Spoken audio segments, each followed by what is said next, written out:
promotion, on a été divisé en deux, une partie sur Mirage et l'autre sur C130. Mais là, je veux dire, quand on reçoit le posting C130, on râle quand même un peu. Oui. Comme on a été formé pour voler sur un avion de chasse, on aurait bien voulu aller dessus. Quand on nous dit non, tu vas aller voler sur un autre. Je dirais que ça fait quand même mal au cœur de voir ces copains de promotion, je dirais, qui vont sur un avion que nous, on a désiré voler avec eux. Mais finalement, on s'adapte à chaque avion, et chaque avion a ses avantages. Et il y a de beaux trucs. Moi, j'ai fait de beaux trucs en C130, des grands voyages qu'on ne fait jamais en Mirage. Mais mon but étant de voler quand même sur avion de réaction, j'ai demandé pour changer. Et à la première occasion, on m'a donné la place que je voulais d'aller sur Mirage. Donc chaque pilote, dans sa vie de pilote, peut demander un changement de bain, je dirais.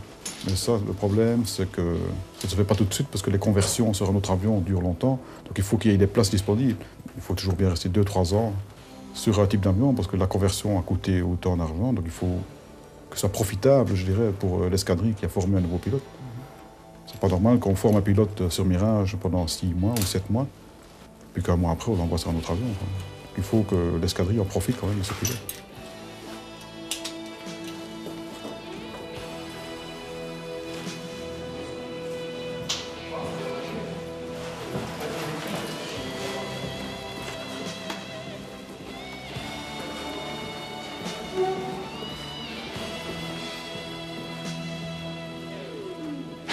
Deux fois par an, on doit quand même présenter notre test militaire d'aptitude physique.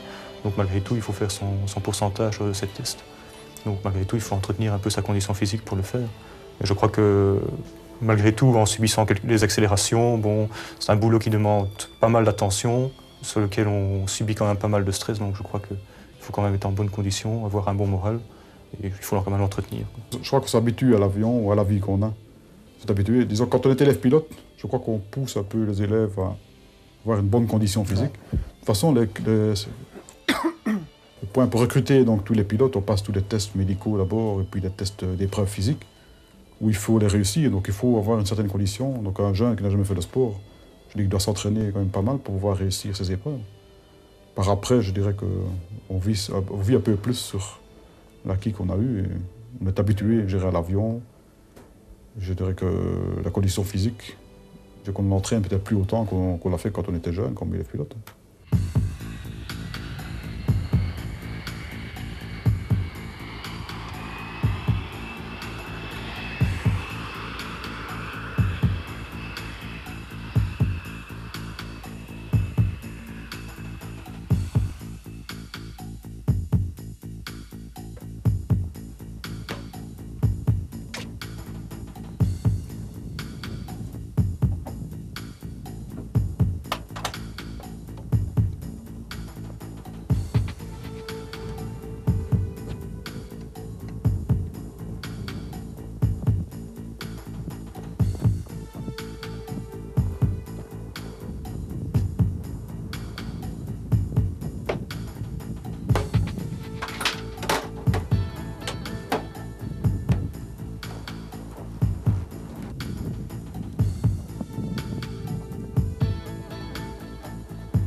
Good afternoon, Mission 1355 request taxi for Oliver departure to aircraft from Vancouver Airport 2.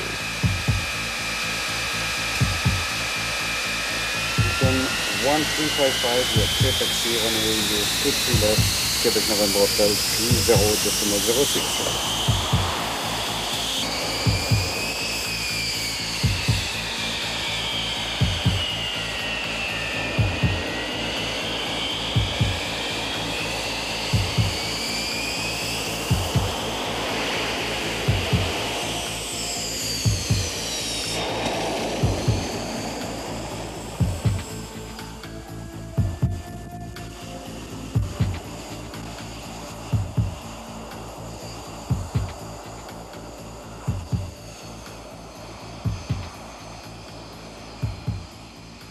Enfin, moi, j'étais pilote avant d'être marié, donc j'avais plusieurs années comme pilote. Quand j'ai connu ma femme, elle m'a connu tout avant de se marier. Ma vie, elle la connaissait, je dirais, avant. Puis on s'est marié, on s'est adapté, on a continué à vivre comme on vivait avant le mariage. Et elle a bien compris ma vie. Et tous les jours, il n'y a pas de problème. Donc pour l'instant, je suis fiancé. Donc je vais dire qu'il y a une grosse différence entre l'aviation militaire et l'aviation civile au point de vue, je crois, vie familiale. Du fait que les pilotes de ligne, je crois, sont plus souvent partis que nous autres, nous le sommes. Bon, si nous avons des missions, c'est souvent des missions de 15 jours, 3 semaines grand maximum. Et je veux dire que sur un an, on n'a pas beaucoup de missions où nous sommes partis souvent à l'étranger. Donc c'est encore relativement calme point de vue vie familiale, donc il n'y a pas trop de problèmes à ce niveau-là.